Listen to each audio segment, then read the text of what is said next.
Hyvää huomenta. On the outskirts of Helsinki, the Ranias are getting ready for school.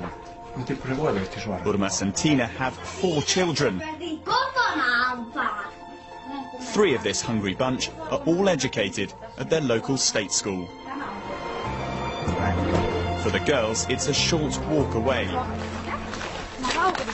Toporanimäki Comprehensive is a secondary and primary school rolled into one. The first lesson about school in Finland is relax. Take your shoes off when you arrive. And when you get into the classroom, call your teachers by their first name. 45 ja laske tätä. This is Mariana, and because her pupils stay at the same school for so many years, she's been their teacher for most of their school life. I'm like growing up with my children, my students.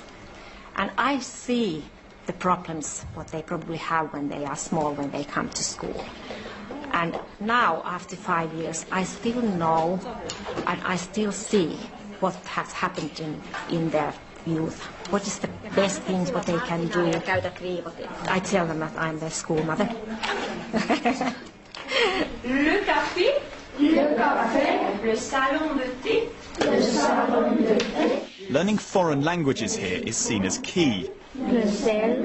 For these 11-year-olds, French is not their second, but their third language. And when they're 13, some will speak a fourth.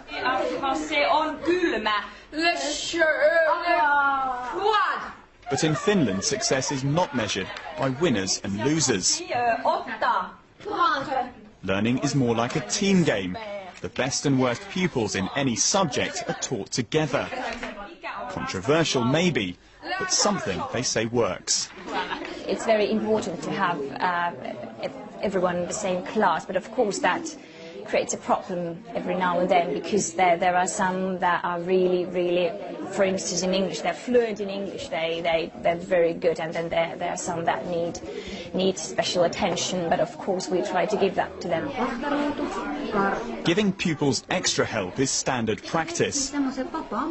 In this class there are 3 teachers. Anna and Sunny teach a double lesson. Marvi just works with those who struggle. And it's the teachers here that would make any education secretary go green with envy. They're the key ingredient why in a subject like science the Finns score so high. Teachers all have to complete a master's degree. Trust is important here. In PE, the kids head off unaccompanied for a long cross-country ski. And their effortless ease in achieving quality education is shown off by one statistic. Children here do the least number of class hours per week in the developed world and get the best results. What is the secret of Finland's education success? The head teacher gives his teachers much of the credit, but another reason is the T word again, trust, this time in him. Nobody outside is saying that you have to do like this or like that. And the feeling is that they trust us. This is my school, it's not the politicians' schools.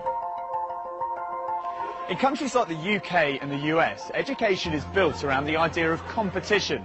Some schools will succeed and some won't. Incredibly though, the results at this school in Helsinki are virtually the same as any other school in Finland. And that means there's no such thing as a failing Finnish school.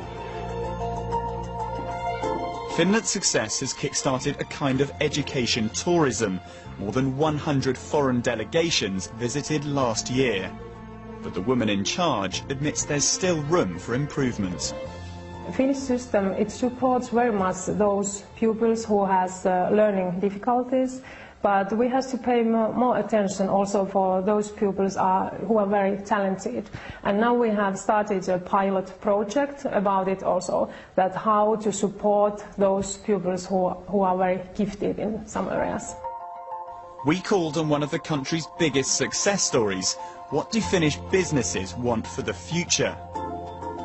For the Finnish mobile phone giant, it's about maintaining high standards in the core subjects and consistency across the workforce.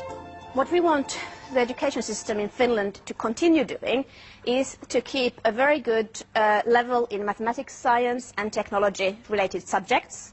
Being in a classroom with less talented people, it makes you, as a talented pupil, able to teach the other ones, to work in a group with different kind of people, and to accept diversity.